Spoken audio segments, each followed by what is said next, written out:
¿Qué ole? Pues aquí andamos en las desdichas de Jerónimo y esta vez con la doctora Dolores. ¿Qué tal? ¿Cómo estás? Muy bien, ¿cómo estás tú? Bien, bien.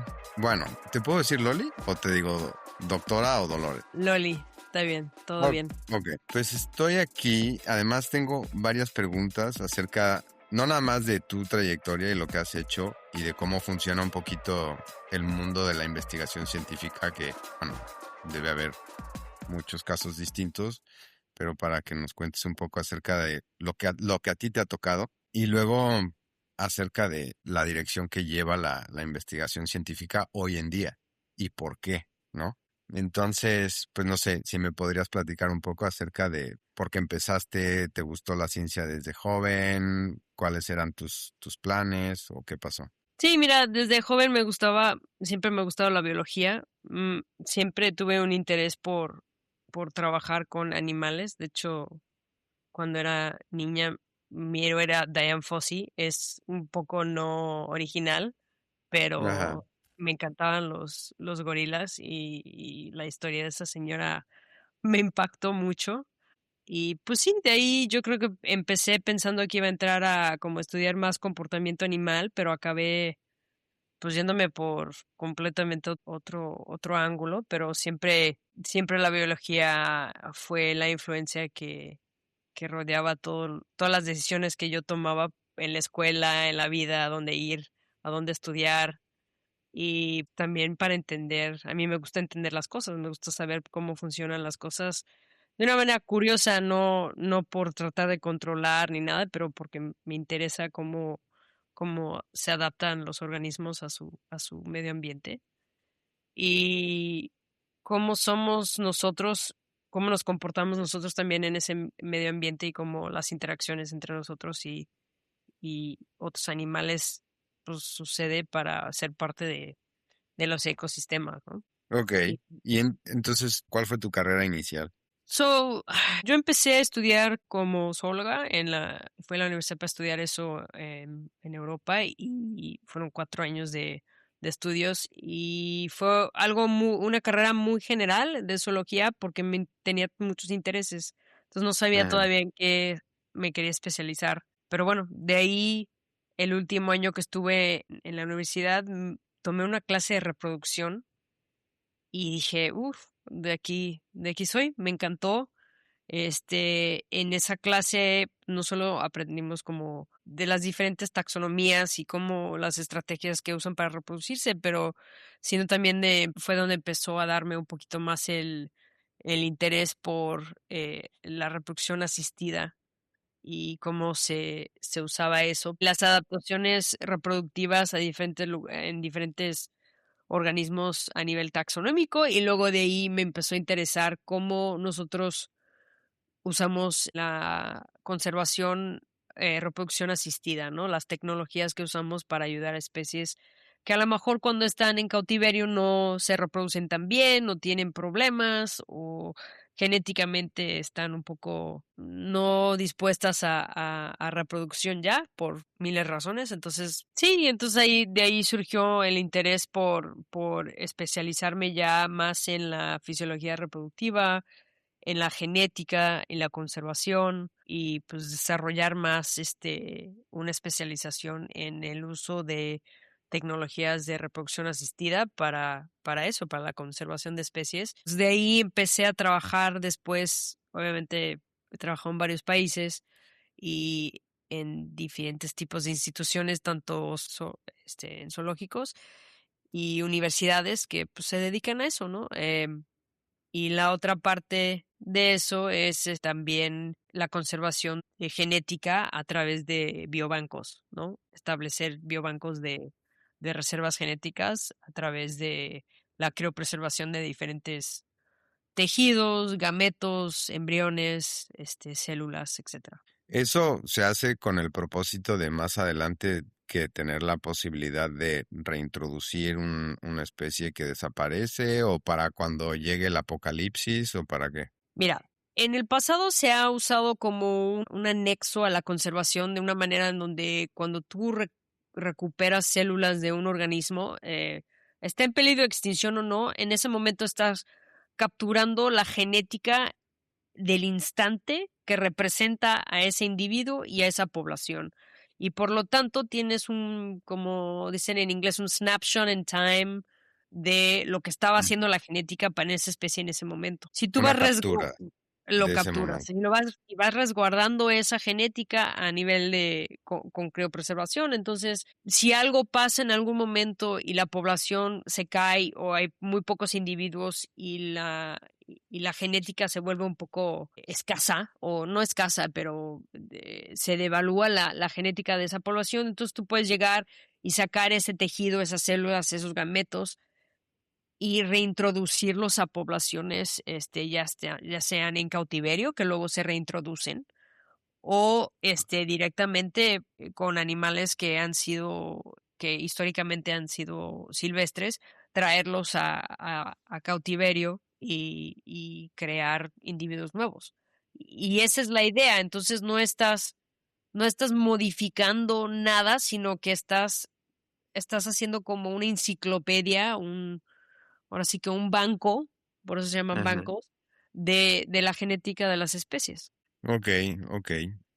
Y bueno, pues tocaremos esto un poquito más adelante, pero entonces, después de la universidad, tuviste que este más o menos era el camino que te atraía y seguiste estudiando. Pues después de graduarme de la universidad tuve la oportunidad de ir como voluntario un par de zoológicos, un zoológico muy bueno en Estados Unidos y pude trabajar con gente dentro de en la cuestión de reproducción y reproducción asistida ahí. Y de ahí decidí que, bueno, todavía no tenía exactamente claro qué quería hacer, yendo a hacer un doctorado a Australia.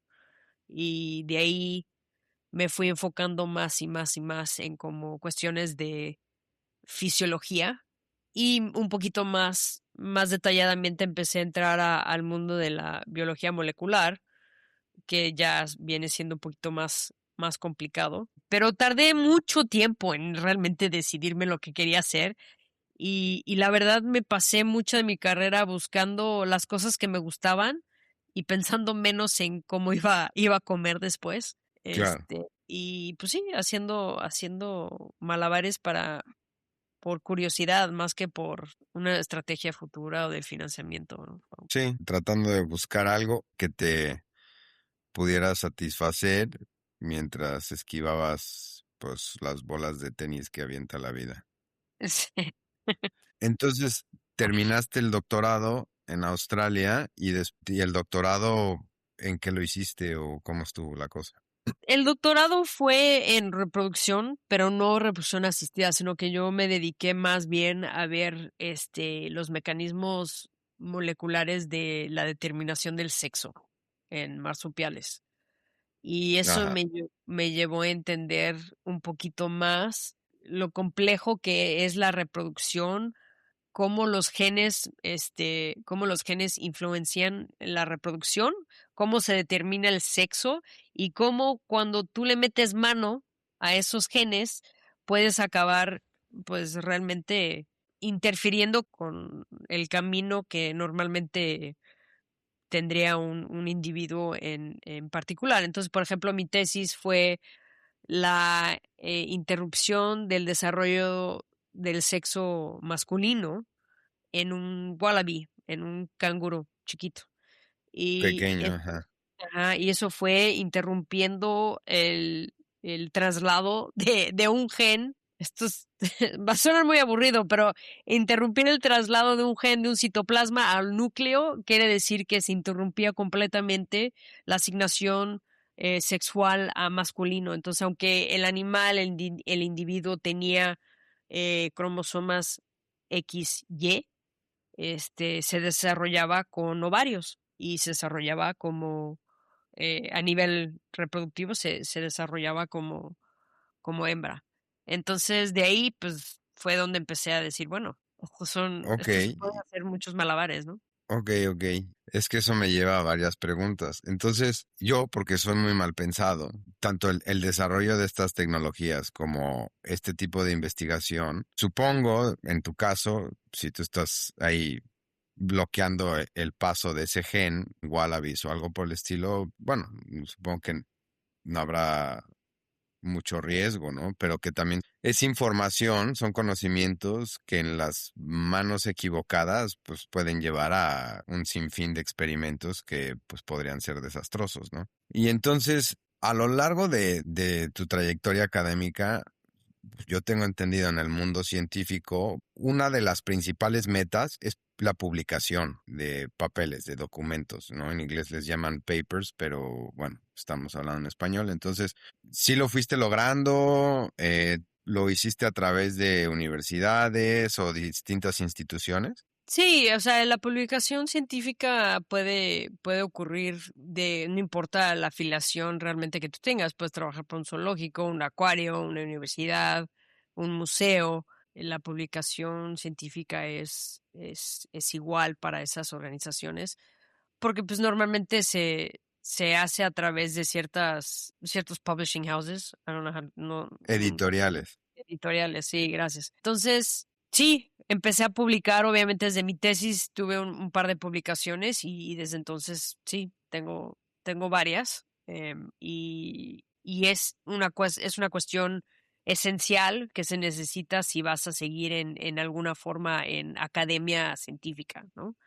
Porque la Ok. publicación se supone que es el compartir el conocimiento que has recaudado durante un estudio, ¿no? Ok, entonces básicamente la publicación es el fruto de la investigación que hayas hecho y sin eso supongo que se va complicando el poder conseguir fondos o alguna especie de patrocinio para poder seguir haciendo investigación.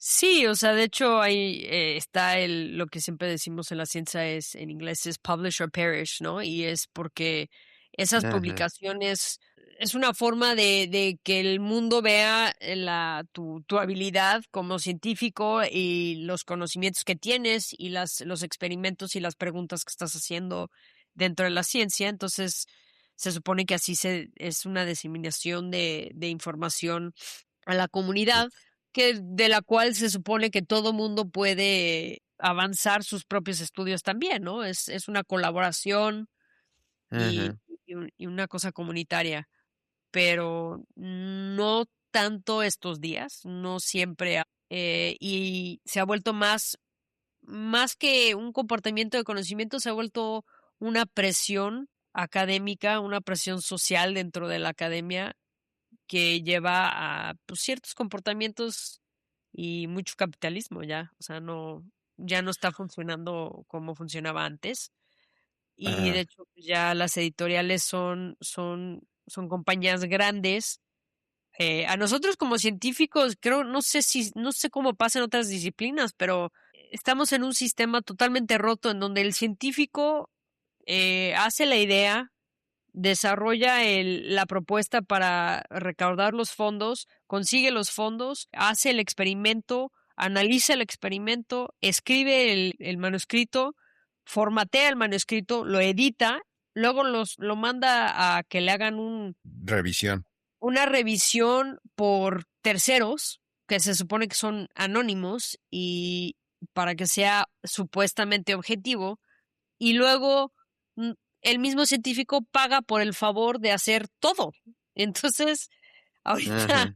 ya se ha vuelto como, pues yo digo que es una mafia, ¿no? Es una industria multimillonaria en donde estas editoriales grandes operan con un margen de beneficio y un porcentaje muy alto de ganancias, ¿no? Y Ah, ok, pues con una utilidad elevadísima en muchísimos casos. O sea, sí, sí, sí. Ujú. suponiendo que la investigación lleva al desarrollo, yo qué sé, de un medicamento o cosas por el estilo. Sí, no solo eso, sino que el publicar tu artículo te cuesta dinero y ese dinero se va a la editorial, no se va a ti, aunque tú haces el Ujú. 97% del trabajo, incluyendo a veces mucho esfuerzo en editar y checar y volver a escribir y hacer revisiones y formatear y todo. Entonces, realmente la cuestión ahora que deberíamos estarnos preguntando es, ¿qué están haciendo las editoriales? Pues no mucho, pero están ganando dinero a raíz de la producción de lo que hace la ciencia y hacen los que investigan, no sé. Evidentemente no tengo conocimiento del mundo científico y cómo se mueve y cómo funciona, pero es una de las tantas cosas sin sentido de hoy que no me sorprende, tristemente, absurdo, ¿no? El hecho de que tú hagas todo el trabajo y encima tengas que pagar para que luego te lo publiquen. Cualquier o mucho del beneficio que se genere de esa publicación, nunca lo ves. Sí, no lo ves. De hecho, le cuesta más al investigador que lo que realmente muchas veces el investigador gana o tiene que recaudar fondos para su investigación y hay muchas veces esos fondos no siempre necesariamente te los dan para suplementar el costo de luego someter un artículo de investigación, pero al mismo tiempo se espera de que si alguien te da fondos, especialmente fondos públicos, tú tienes que proveer esa información como artículo en una revista científica, Ujú. pero luego también tienes que pagar el costo y a veces tienes que encontrar el dinero de otro lado. Entonces, y los costos por publicación, pues varían, depende de qué tan buena es o qué tan grande más bien es la editorial, ni siquiera tan buena. Y pueden ser $500 o pueden ser $5,000. Para no generalizar, digo, en tu experiencia, ¿cómo funcionan los derechos de autor? O sea, si tú haces una investigación, ya sea sola o en conjunto con otras personas, y se publica el artículo, entonces, ¿es tu propiedad o depende? Depende, sí, de la organización en la que trabajas. Obviamente, según entiendo, en general, a nivel mundial, hay cierta propiedad intelectual que siempre permanece con la persona que está haciendo el trabajo. Ajá, Pero si trabajas en una organización donde tú firmas contratos, muchas veces lo que tú desarrollas dentro de esa organización se vuelve propiedad de esa organización. Y claro. cuando tú Ujú. publicas en esas editoriales o en esas revistas, tú firmas. Esta publicación ya se vuelve con tu IP, ya se volvió el derecho de esa editorial de manejar esa información. Lo que se ha introducido en los últimos años es una cosa que se llama Open Access, donde Ajá.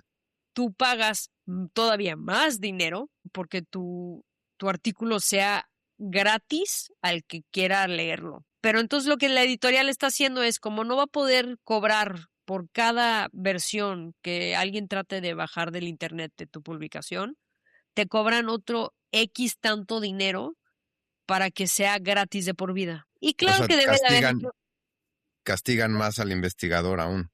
siguen castigando al investigador. Claro que si tú estás pagando porque algo, teniendo en cuenta que ya las publicaciones no están hechas en papel, todo es internet, ¿no?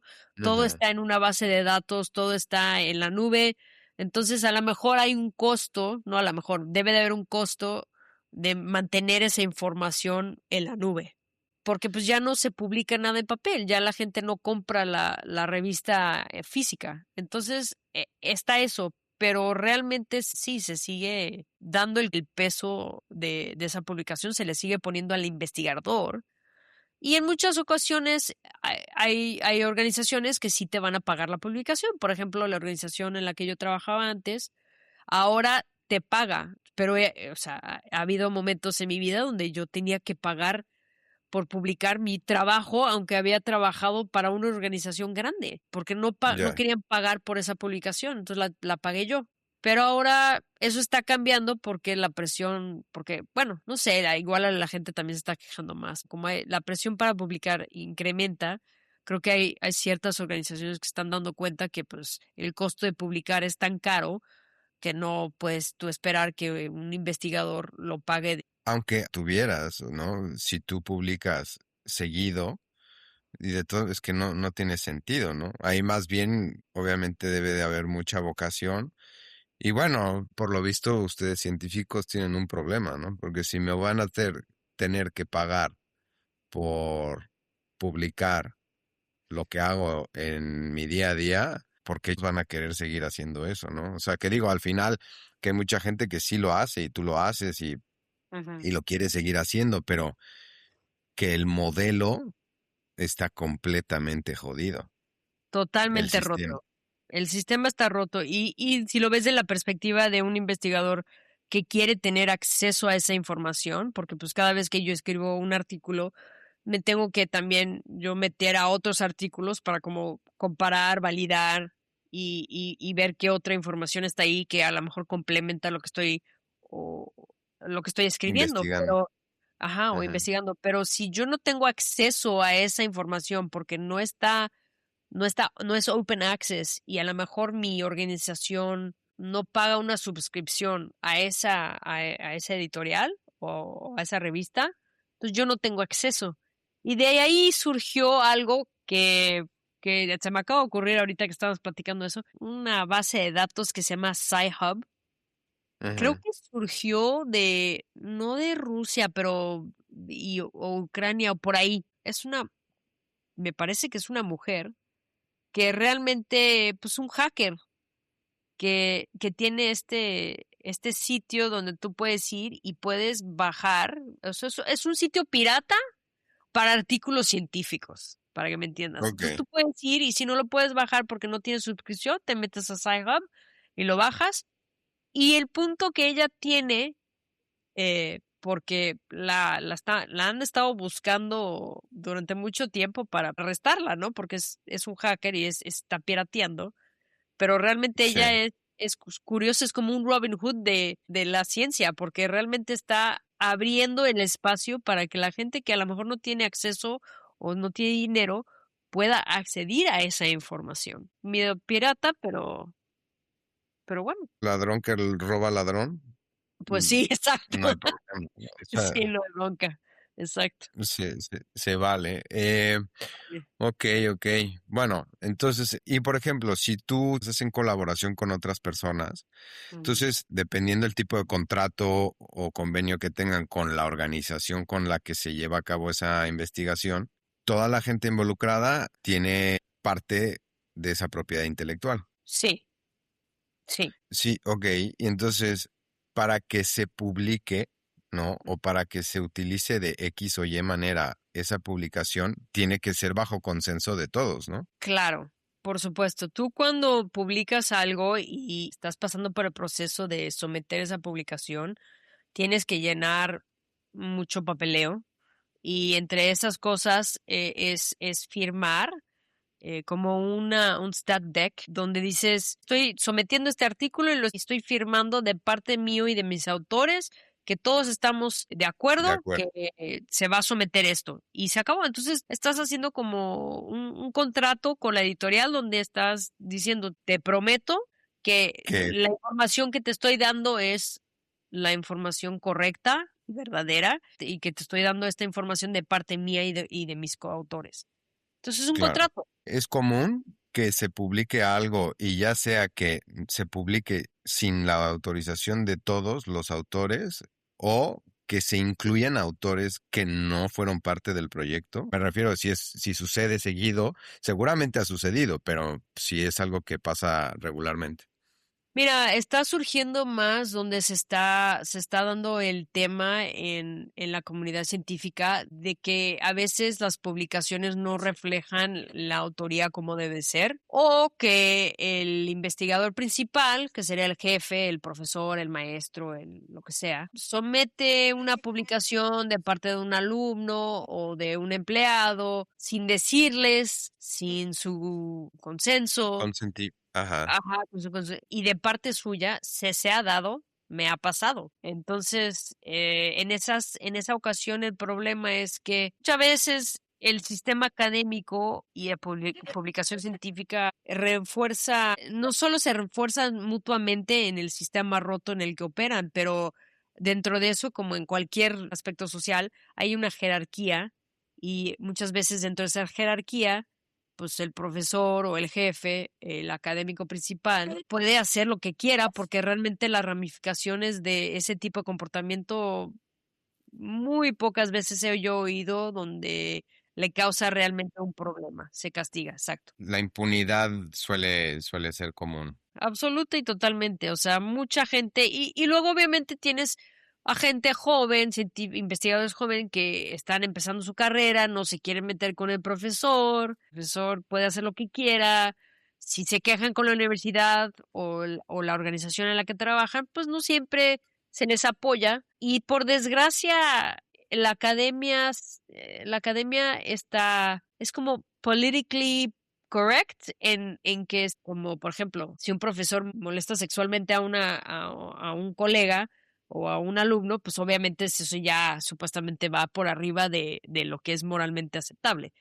Pero si tú metes un complaint sobre que tu profesor sometió un artículo con tu nombre, o sí, o te quitó cuando deberías de haber estado, que es lo que me ha pasado a mí, la gente realmente dice, pues ni modo, ¿no? Y muchas veces lo que hacen es referir a las personas que están involucradas a que se arreglen entre ellos, pero pues no se puede arreglar entre ellos porque la jerarquía y la dinámica no es equitativa. Entonces, muchas veces el alumno o la persona que no tiene una autoridad académica igual, tiene pues, la desventaja. Claro, o sea, te dicen, bueno, arréglate con él o con ella y esa persona ya sabe que puede pasar encima de ti y no hay ningún problema. Claro. Y también muchas veces la academia, o sea, la organización va a proteger al académico principal, porque el académico principal, pues, es empleado permanente, trae dinero, ya está muy metido en el sistema. O sea, ya Como es gente consolidada, las vacas sagradas de la institución y entonces mejor dejar a esa persona y de menor rango que se jode. Sí, o sea, ahí es donde tú te das cuenta que la ciencia, el sistema científico como opera culturalmente ya no es diferente pues, a la política que te esperas de un gobierno, ¿no? Suelen ser como estas tendencias extrañas en donde así funciona y así ha funcionado siempre y entonces es muy difícil llevar a cabo un cambio. Y Em, la otra cosa que te quería mencionar también es que en muchas ocasiones como el producto que sale como artículo afecta tu estatus, hay ciertos índices que tú usas en academia cuando estás tú aplicando para sacar fondos y muchas veces te dicen cuántas publicaciones tienes, qué tipo de índice tienes, qué tipo de revistas están tus artículos, de qué categoría son, que hay Q1, Q2, ¿no? Q1 siendo el más grande, el mejor, el más alto. Y entonces, si tú de repente te empiezas a pelear con gente porque están haciendo algo de parte tuya que a lo mejor tú no quieres, también, o lo puedes ver de dos perspectivas, o te están poniendo en algo que no quieres tener nada que ver con esa persona o ese artículo, esa investigación, o al mismo tiempo dices, bueno, yo tampoco me puedo estar peleando porque necesito publicar. sí, Entonces, ¿qué hago? ¿Hago lo correcto y digo, oye, yo no tengo por qué estar autor en este artículo? ¿O me hago pato y me meto a lo que me pueda meter, aunque no tenga que hacer nada o no haga nada? ok, sí. Oye, regresando un poquito al tema este de la manipulación genética, Okay. yo me imagino que son aguas muy profundas y que se desconoce muchísimo la consecuencia de estar manipulando genéticamente cualquier gen. Sí. Entonces, suponiendo, si se modifica, bueno, me habías comentado, ¿no? De un, no sé, científico, un doctor en China que estuvo modificando un gen en embriones para Mm, hacerlos más resistentes al SIDA. sí. Inmunes al SIDA. Ujú, sí. Sí, ahí es donde la aplicación de la tecnología tiene a lo mejor una meta noble, por decirlo así, pero la manera en que se hace lleva a la conclusión que tú no puedes modificar un gen para hacer una cosa sin esperar que otras cosas pasen. Y en el caso de ese señor, pues obviamente los embriones pasó lo que se llama mosaicism, donde realmente la alteración genética no pasó en todas las células, solo en algunas, que es algo que a lo mejor él no podía controlar dentro de su capacidad, de lo que hizo, no sé. Y entonces estos embriones realmente no solo no iban a ser inmunes al SIDA, sino la modificación de ese gene iba a llevar a que probablemente y posiblemente fueran vulnerables a otras enfermedades. Porque ese Ok, gen manejaba ciertas inmunidades del sistema físico en un embrión humano. Como muchas investigaciones o muchos desarrollos científicos que, igual como dices, en el comienzo fueron con una intención noble, pero se van desvirtuando o se van pervirtiendo, ya sea porque o la gente que se va involucrando tiene otras metas y yo qué sé, son los que ponen el dinero y entonces empiezan a dar las órdenes. Todo eso pues nos puede llevar a un problema, ¿no? Esta manipulación genética podrían haber grandes beneficios, pero es un montón de contras. Entre ellas, pues digo, yo no sé mucho, pero de varios de los animales que han clonado, como Dolly, la borrega esta, no llegó a vivir, no tuvo la esperanza de vida natural de un borrego, ¿no? Digo, entre otras cosas, no sé qué tantos efectos secundarios puedan ir presentando conforme se van clonando, ¿no? Pero creo que también la ciencia tampoco lo sabe ahorita. Sí, mira, la clonación se ha desarrollado en pocas especies realmente porque es una forma de manipulación que lleva mucho trabajo de por sí, entonces no es algo que logísticamente o de financiamiento es fácil y se puede hacer rápidamente en un laboratorio. Las tasas de éxito son muy bajas todavía en respecto a la clonación de animales y a menudo requieren el uso de muchos embriones, múltiples y muchos intentos para que funcione la situación.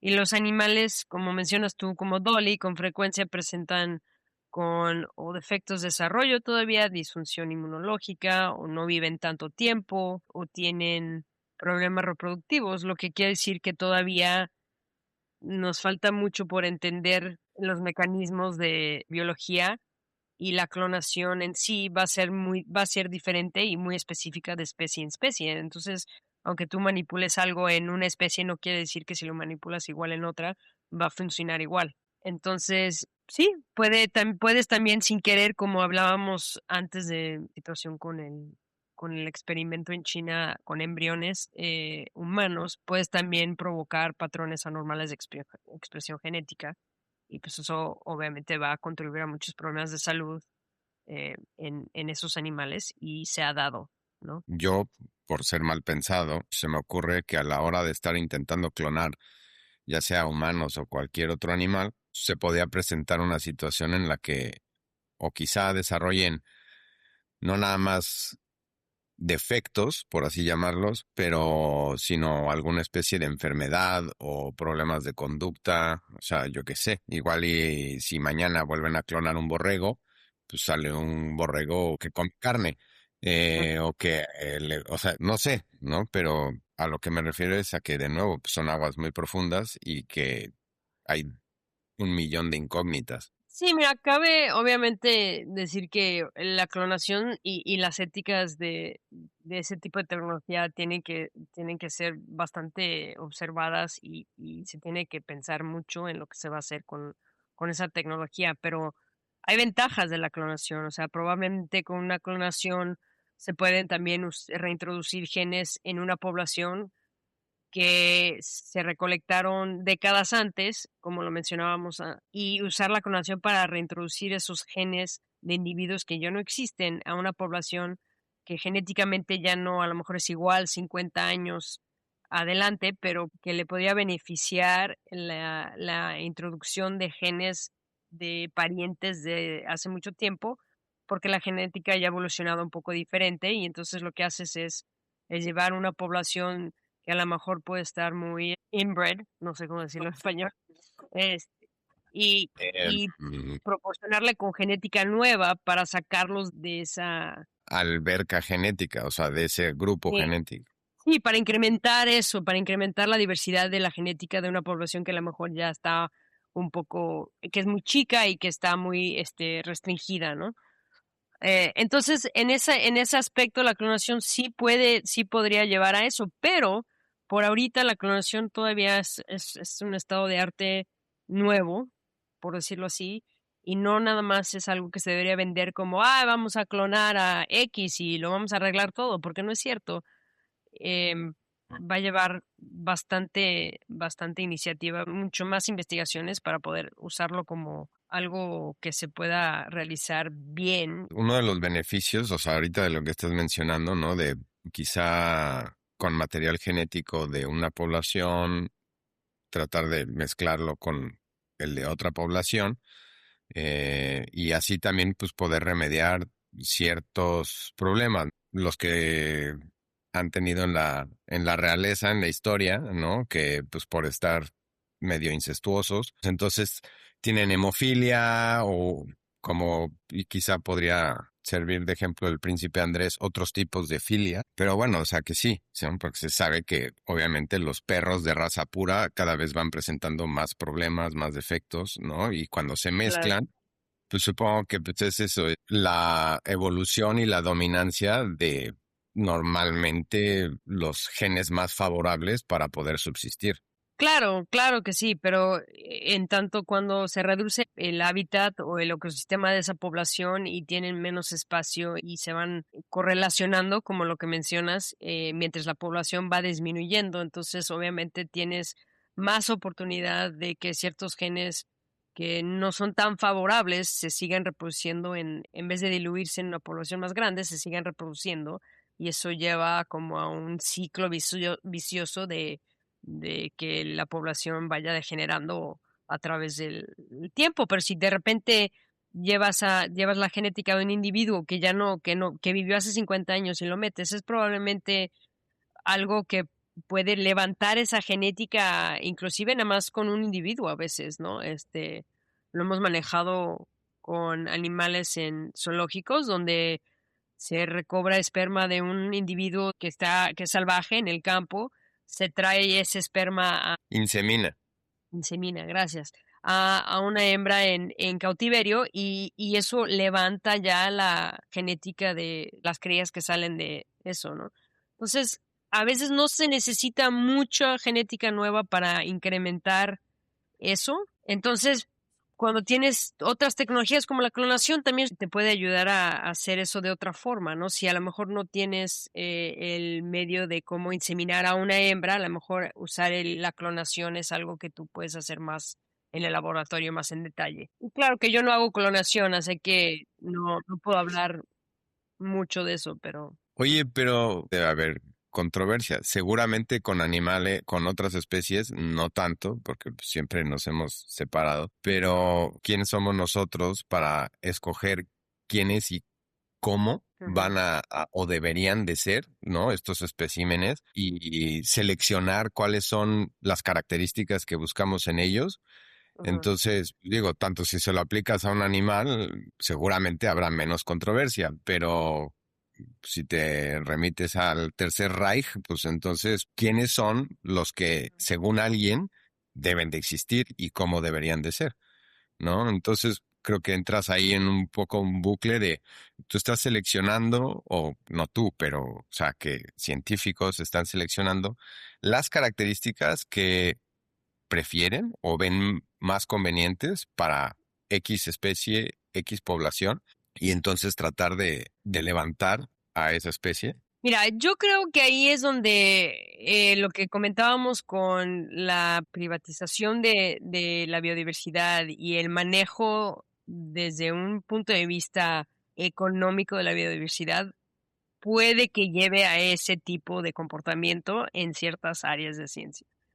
Por lo Ujú. general, la mayoría de los investigadores que hacen su chamba normal no están buscando necesariamente seleccionar de manera como lo hacemos en la agricultura, vacas que se desarrollan de cierta manera porque son mejor para carne o dan mejor leche o cualquier. Eso normalmente no es lo que estamos haciendo en la biología, sino que tratando de entender cuáles son las funciones de esos animales en un ecosistema, si el animal que está a punto de perderse realmente, si tenemos tantos animales ahorita que tenemos que salvar, y esta es mi opinión, créeme que no es la opinión necesariamente de la comunidad científica, yo lo que diría es que tenemos que ver las especies en las que estamos gastando dinero porque necesitamos saber si todavía sirven una función en el ecosistema y si hay otros animales que pueden llevar la responsabilidad de cargar esa función en el ecosistema.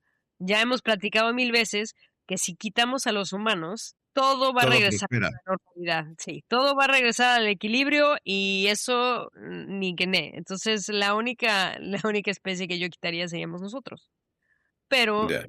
a raíz de que eso no va a pasar y que no tenemos por qué estar clonando más humanos cuando tenemos bastantes en el planeta, estas tecnologías son más para ver si podemos ayudar a especies. El problema es que puede llevar a la conclusión, y el debate está en que a veces si estas tecnologías existen, la gente se puede volver un poco Dilo en inglés. lazy.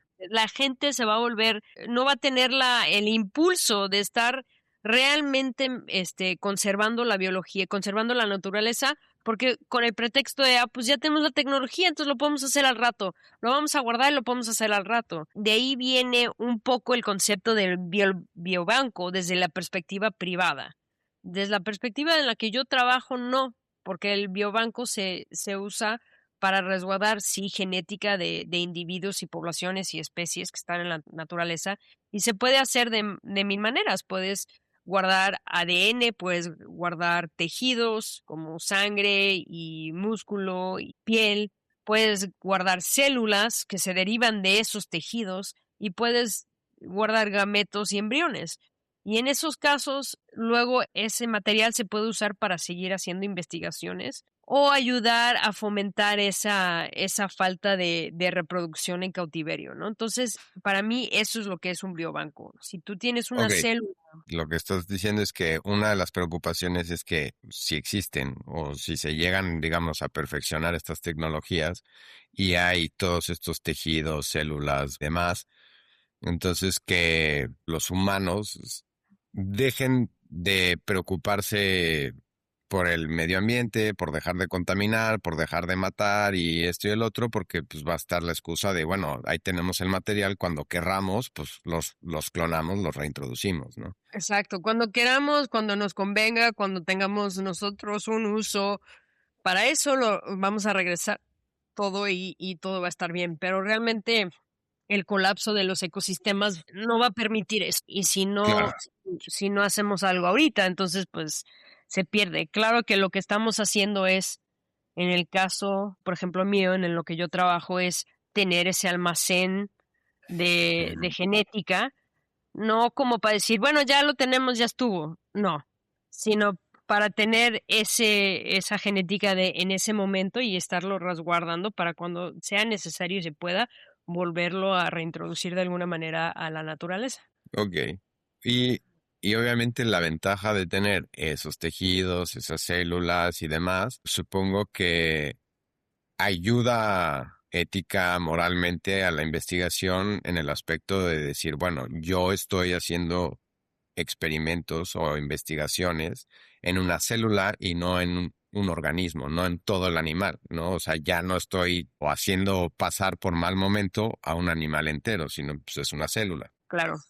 Claro, y nosotros, de hecho, el proyecto en el que yo trabajo ahorita, manejamos ciertos colaboradores que por razón de ser muchas veces son zoológicos o son como cuidadores de animales silvestres que llegan heridos y lo que sea. Y cuando muere un animal, nos los dan a nosotros derivamos el tejido de un animal que ya murió, de ahí sacamos células primarias y esas células se guardan en el biobanco y esas células sirven para toda clase de investigación, inclusive ahorita que está muy de moda esto, digo de moda, digo, es un buen desarrollo tecnológico, pero el conseguir esa información genética, genómica de esas especies, porque eso te da información sobre esa especie que es muy importante, puedes derivar mucho mejor muestras de poblaciones de células derivadas del tejido de un animal que a veces del tejido en sí, porque las células están vivas y cuando tú las derivas del tejido, tienes un ADN muy fresco, muy nuevo, congelas inmediatamente y eso te sirve mucho mejor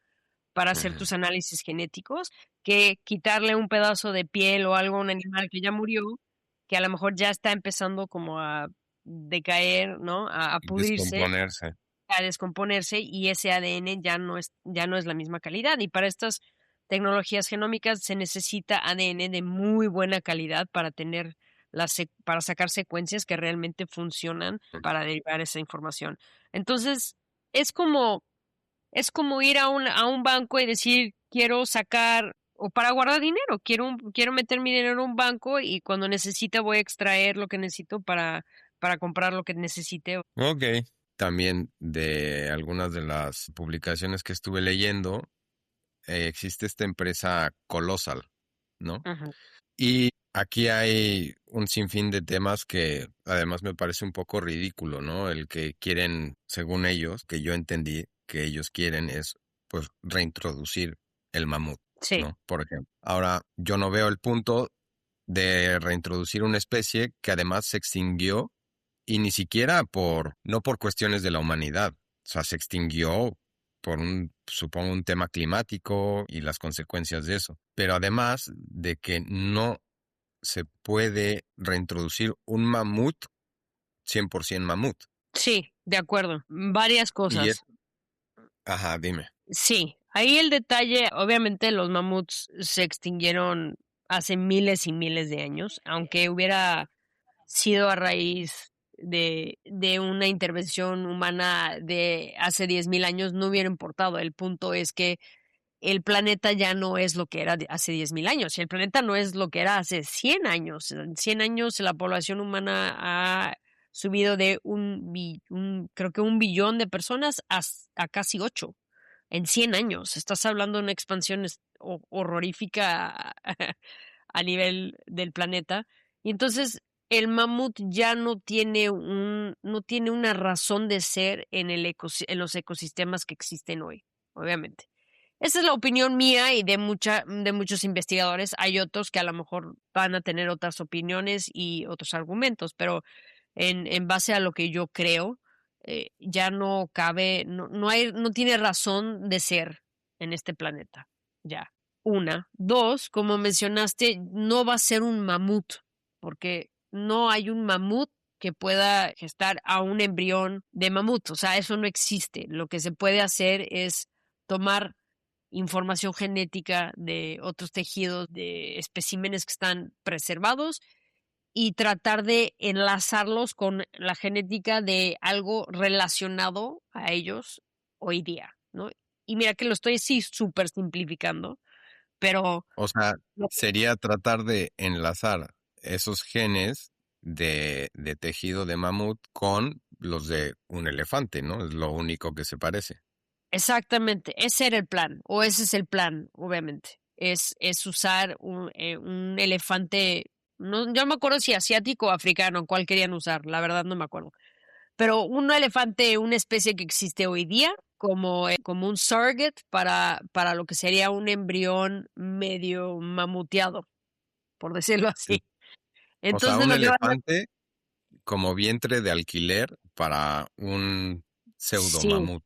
exacto, exacto, exacto. Y lo que van a hacer va a ser un entre elefante, entre mamut, o sea, va a ser un híbrido, si les va bien, va a ser un híbrido, si no va a ser, pues otra cosa, sepa la Ok. fregada qué. Y esta empresa además tiene inversionistas de todo tipo. De lo que leí, o sea, hay celebridades, quarterbacks de la NFL, actores, malos actores, buenos actores, empresarios. Digo, evidentemente, siendo una corporación, ellos debo suponer que esperan una retribución de algún tipo. O sea, van a hacer negocio, esto no es caridad. Y también que por último, también la CIA ya estaba invirtiendo en esta empresa.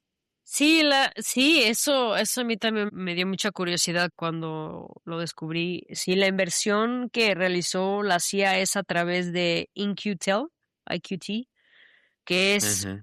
un como capital venture, ¿no? Que es como un componente de la CIA como para desarrollo, supongo, tecnológico. Sí. Eso se me hizo interesante, pero sí, estoy de acuerdo. O sea, la gente que está invirtiendo en esto espera dinero.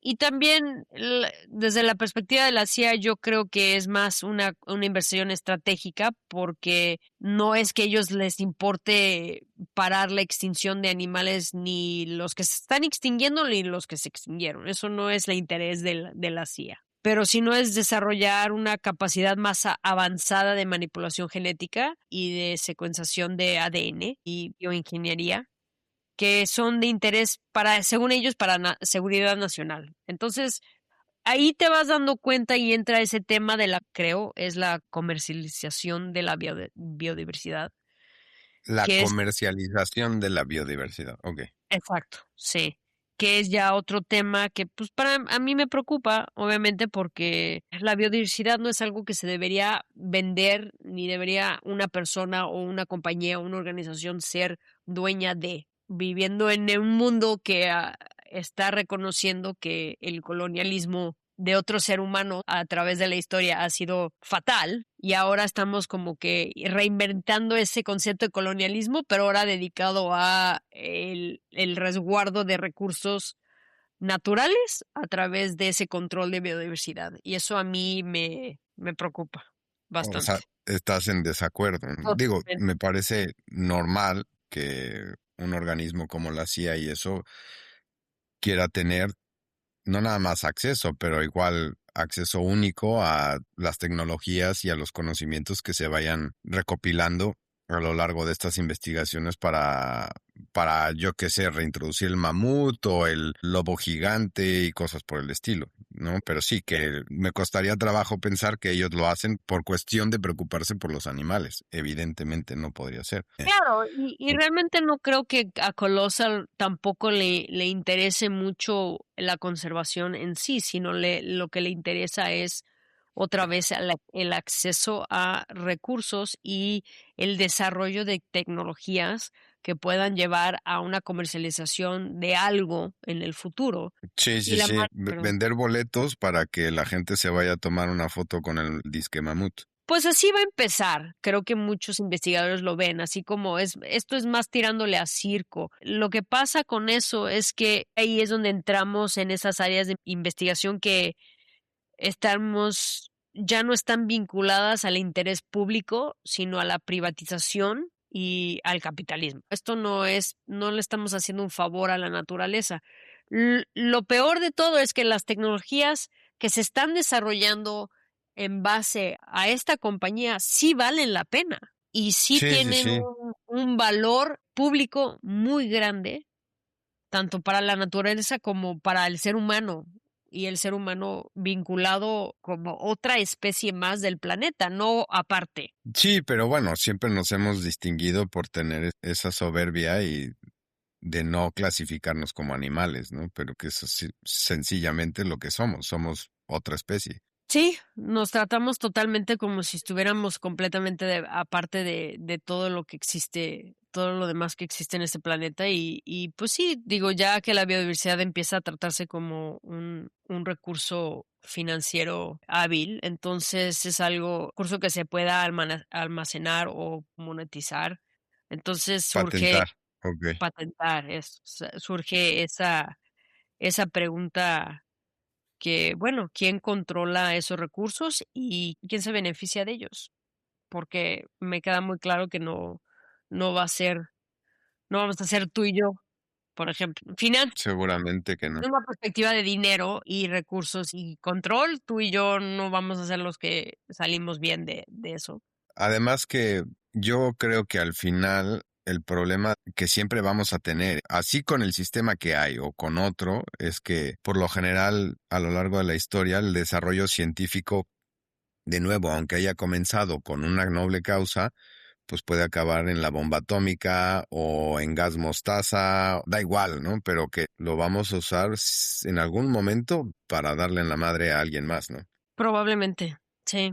Y mira, volviendo a lo que dije al principio sobre por qué entré yo a la biología y la curiosidad por saber no solo como mi integración como persona, individuo, ser humano, humano, lo que sea, en la naturaleza funciona y cómo funciona la naturaleza desde una perspectiva curiosa. Mi tesis de doctorado no fue algo que realmente, no fue una dirección en la que me quise meter, pero pues por cosas de la vida acabé en eso y ese es otro tema, pero lo que sí salió de eso, de esa manipulación que mencioné, donde manipular ese gen llevó que un individuo que era genéticamente masculino se desarrollara como femenino, no era en base a, uy, ahora vamos a poder manipular el sexo de estos animales. No. Pero lo que Ujú, sí llegamos a entender es que si esa manipulación ocurría dentro de cierta temporada de desarrollo de ese embrión, entonces esa ujú, temporada es una temporada vulnerable para ese animal y si se expone a químicos, pesticidas, X, contaminación, entonces eso puede llevar a ese desarrollo que no debe de pasar. ok. Entonces, O sea, esa interferencia, digamos, por algún acto humano puede llevar a que la especie se vaya extinguiendo más bien se extinga porque un químico tal genera esa interferencia y entonces más adelante no se puedan reproducir. sí, y por darte ese ejemplo, por ejemplo, en Australia eso fue lo que ha pasado con, que se ha reportado, o con algunos marsupiales, es que en Australia el control de uso de pesticida es pésimo. Y los Ujú. pesticidas que se usan son pésimos. O sea, a veces nos quejamos de Latinoamérica, por ejemplo, y a lo mejor como muchos países latinoamericanos no manejan la contaminación muy bien, No lo pero regulan. Australia es un lugar desarrollado, se supone un país desarrollado, y aún así, a nivel agricultura, hay casi cero control de lo que se mete al medio ambiente. Es Ujú, impresionante. En base a ese estudio que yo hice, se han hecho otros estudios donde ya se puede comprobar que el marsupial, de ciertas especies de marsupiales, si están expuestas a ciertos pesticidas durante esa época vulnerable de desarrollo del feto o del embrión, ajá. entonces ese animal se desarrolla sexualmente mal y tienes macho que se desarrolla con ovarios. Eso ya no va a funcionar, estamos de acuerdo. Y poco a poco tú te vas dando cuenta que la contaminación está afectando cómo funcionan los genes dentro de las diferentes especies. Tener esa información es la razón por la que yo estoy dispuesta a manipular ciertas cosas para ver qué pasa, ¿sí? Y Ajá. tener esa comprobación de, oye, bájele al uso de su pesticida, porque ese pesticida me está dejando pura vieja. Y si tengo puras hembras en esta especie, pues adivinen qué, me voy a quedar sin especie. Oye, mencionando como ejemplo Chernobyl, obviamente el desastre en la planta nuclear provocó la evacuación de toda la gente, bueno, no toda, ¿no? Porque sí, unas cuantas personas que decidieron nunca irse. Sí se vio cómo el ecosistema, supongo que igual y con muchas mutaciones y problemas, no sé, la esperanza de vida de los lobos y los ciervos en la zona y demás, pero que ya se han recuperado. A lo que Sí. yo voy es a que, a pesar de una tremenda metida de pata por parte del ser humano, Ujú. siempre y cuando el ser humano se retire, Sí, la naturaleza se las arregla. O sea, no claro. tiene ningún problema, que somos el único problema de la naturaleza. Absolutamente y totalmente, sí. El ser humano es bueno, se dice que el ser humano va a ser la destrucción del planeta. Yo lo dudo. Yo digo que el planeta en su momento nos va a destruir a nosotros porque no le va a quedar de otra, porque realmente como especie la hemos regado y la seguimos regando y tenemos momentos en comunitarios en donde parece que empezamos a lidiar con las causas de lo que hemos hecho durante Ujú. siglos y empezamos a hacer movimientos significativos para tratar de arreglar lo que estamos haciendo para vivir mejor, para incorporarnos mejor a la naturaleza, para no consumir tanto, para cualquier cosa.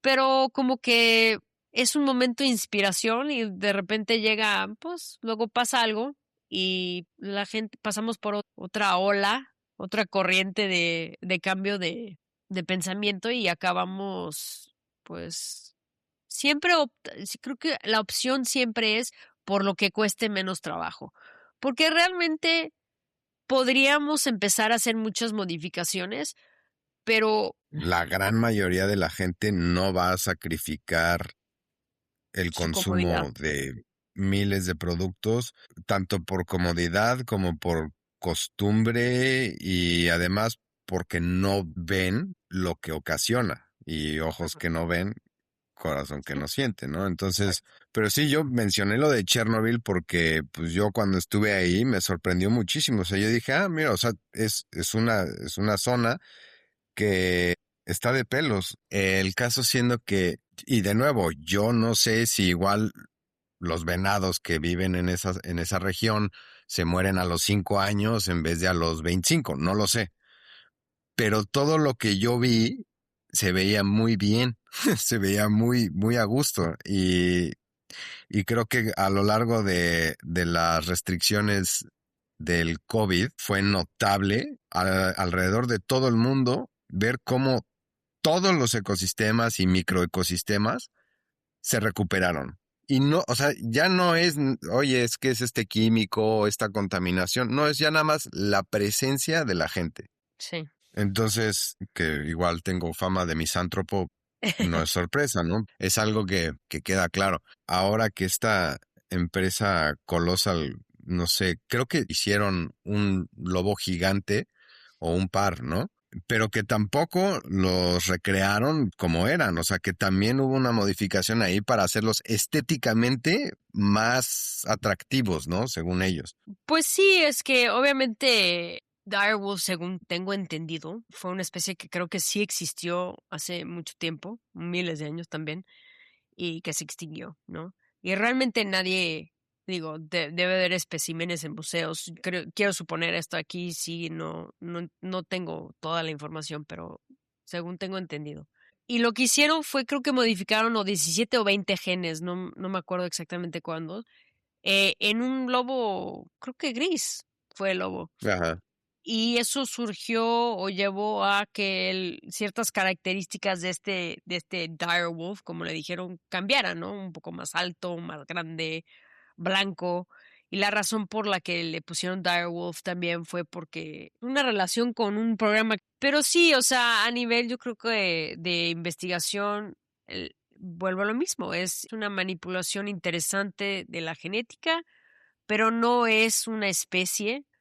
Y lo triste de eso es que esos dos animales ahora viven en una especie de Reserva. reserva donde van a vivir ellos dos solos por el resto de sus vidas, porque una, nadie los va a dejar insertarlos en ningún ecosistema, y dos, no vienen al caso, y tres, tú sabes que en 3 segundos, si esos lobos los sueltan, alguien los va a cazar. Entonces es un círculo vicioso de, bueno, entonces, ¿qué estamos haciendo? Es como, volvemos a lo mismo, es un circo. ¿De qué se trata eso? ¿Para qué lo estamos haciendo? ¿Y cuál?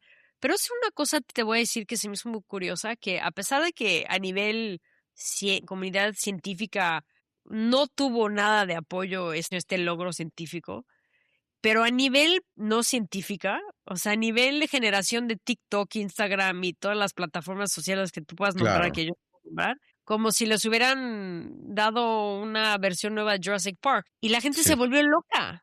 ¿Qué? Sí, pero bueno, supongo que el modelo que tienen es de negocio, es exactamente lo que quieren, que tenga éxito, que muchísima gente le haga caso, esparciendo el rumor, el chisme, los videos, lo que sea, ¿no? Y tanto así que eso, que hay celebridades y demás invirtiendo en esta empresa que, claro, como tecnologías que se desarrollan y conocimiento, pues puede ser muy valiosa, pero lo que están haciendo es absurdo. Parece ser la dirección que llevan todas las cosas, ¿no? Desde los premios Grammys, ¿no? Que ya se los entregan a cantantes que no saben hablar.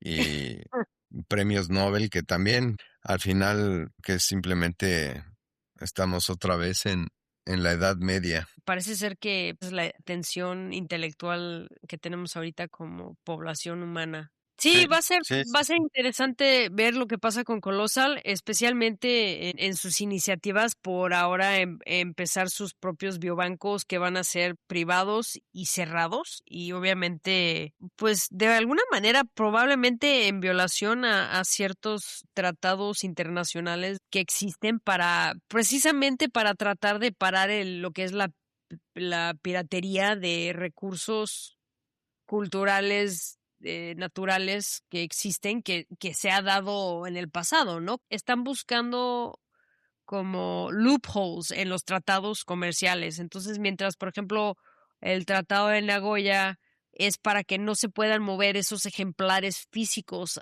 internacionalmente nada más así como uno quiera. ajá. Colosal puede, si tú tienes el genoma ya de un animal, entonces la información genética de ese animal, eso es una data que no cuenta como ejemplar.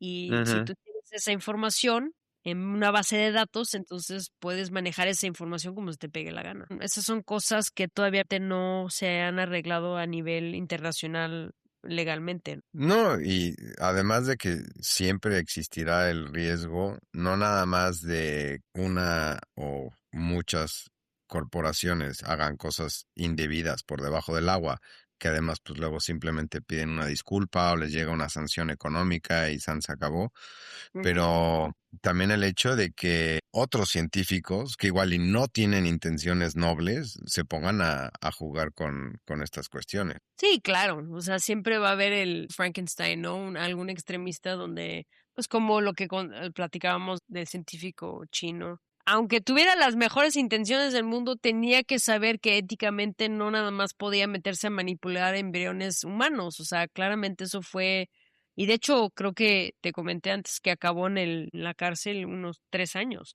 que a mí se me hace muy poco, pero bueno, y yo creo que ahorita lo que es este proyecto de estilo Colosal, y también hay otra compañía que se llama Revive and Restore que no ha podido llegar a ser el monstruo que ha sido Colosal.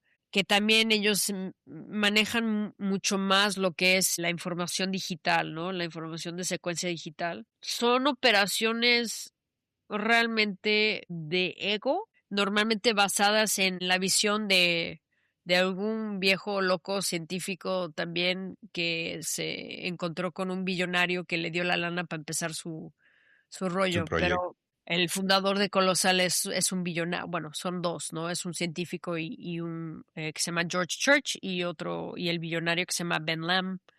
Y obviamente ellos, Ben Lamb es un billonario, no sé nada sobre él más que es un billonario, pero para los científicos que se han metido en este ambiente, puede que llegue el día en que su reputación se caiga por el piso. Y lo que a mí realmente me espanta de este tipo de proyecto es que se me hace como una estafa piramidal. Van a haber inversionistas que metieron mucha lana y un día la pirámide se va a caer y toda la comunidad científica que estuvo involucrada en esa va a quedar con la reputación por el piso. Y no solo eso, pero la confianza del público en los sesos científicos ya no va a existir. Digo, podemos decir que las generaciones de hoy que tienen muy poca atención y la inspiración y no tienen mucha educación a lo mejor y como dijiste, no leen libros, no ven historia, no aportan de esa manera, Sí. pero definitivamente donde esto se caiga, va a ser difícil que la comunidad científica se recupere, aunque hayamos sido un porcentaje de la comunidad que le haya entrado al circo de Colosal, ¿no? Entonces, pues a ver qué pasa. Ya, Y ya. bueno, de hecho, uno de los inversionistas de Colosal es Peter Thiel, que es el fundador de PayPal, y ¿me entiendes? Como que ya lo que era la inspiración y la curiosidad que yo tenía dentro de la ciencia se pudrió en este ambiente es como una telenovela, más que nada, ¿no? No, ya no tiene como la pureza de la ciencia y el conocimiento ya, digo, No, que creo que debe ser muy frustrante, independientemente de qué tan intensa sea la pasión o tu pasión por la ciencia y la investigación. no adueñarnos de todo, no sentir que nosotros tenemos que y deberíamos de controlar todo lo que existe en el planeta porque según nosotros sabemos mejor cómo hacer las cosas, pero no es cierto. Y esto ya obviamente ya lo comprobamos 1000 veces. Es una forma nueva, moderna y futurística de colonizar el planeta. Vas a acabar con una fragmentación de conocimiento científico porque mientras tú privatizas eso, todo lo que tú desarrollas se vuelve una patente tuya y ya no estás en comunidad desarrollando la ciencia, sino que estás fomentando esa competencia que ya existe. En algún momento seguramente ya se verán las consecuencias de todo este tipo de proyectos. Sí, y digo, hay soluciones. Obviamente como que nos picamos mucho en lo negativo. Vuelvo a lo de lo que es el biobanco abierto, lo que se llama el Open Access Biobanks, que funcionan como una especie de póliza de seguro para la biodiversidad. Y si tú las cierras y las privatizas, entonces también estás cerrando la puerta a una información genética que a lo mejor podría llevar en algún momento a ayudar, pero cuando tú cierras y privatizas algo, esa información ya no está disponible, entonces la gente no sabe lo que tienes. Y estoy trabajando en un proyecto de eso, donde estamos tratando de determinar, bueno, ¿dónde están los biobancos? ¿Qué tipo de biobanco tienes? Y a eso me refiero, ¿qué tienes? ¿Qué tipo de tejido o célula tienes? ¿Cómo la tienes preservada? ¿Cuánto tiempo? ¿Dónde la conseguiste? ¿Quién te la dio? ¿A quién se la quitaste? ¿Tienes permisos? ¿No tienes permisos? ¿Qué especie? ¿Qué año? O sea, un montón de información que podría ayudar a apoyar a ciertas iniciativas de conservación, pero como no hay esa información, Ujú. porque es muy grande y la gente no se ha puesto a verlo, y ahora le metes una compañía privada que va a cerrar las puertas, entonces pues estás como desperdiciando esos recursos que deberían ser de todo mundo, ¿no? Pero los Claro. biobancos que son abiertos, esa es otra cosa, y sí es una reserva biológica a la que todo el mundo puede acceder y que sirve como apoyo a cualquier especie, sea humana como no humana. Pues sí. Pero, bueno, una de las cosas que se me olvidó mencionar, ¿no? Supongo tanto por la ignorancia de la gente que no se ha desenvuelto en un ambiente científico, con el ejemplo este de reintroducir alguna especie de mamut, ¿no? Porque como ya explicaste, no va a ser un mamut al 100%, que necesitas otro animal para que se lleve a cabo la gestación de ese producto. Ujú. Entonces, mucha gente hubiera pensado que igual como en las películas, que había estos tubos de ensayo de 3 metros de diámetro y que ahí conectado como en los X-Files está el feto y pues ahí se va a desarrollar y pues eso no es así, ¿no? Sí, bueno, de hecho, George Church, que te digo que es el fundador, en algún momento dijo que también iban a desarrollar un útero artificial. Entonces ya no necesitarías usar un elefante. ¿No crees? Creo que ahí es donde me desconecté. Digo, si lo logran, wow, pero se me hace así como realmente cuando tú te pones a pensar que en las próximas décadas se estima que se van a extinguir otro millón de especies de este planeta y te estás preocupando por inventar un útero artificial o meterle un embrión medio deshecho a un elefante que a lo mejor tiene tres genes de mamut, me da una flojera. Realmente tenemos otras cosas que estar haciendo. Pues sí. Muchas gracias por toda la información que me has dado. Gracias a ti y pues me divertí, no sé, espero que a la gente le guste el tema. a mí me gusta mucho, ya estoy súper despierta, así que voy a tener que aplastar mi cerebro con algo un poco más Relajante. más relajante. Pero gracias por invitarme. No, gracias a ti y cuídate. Igualmente.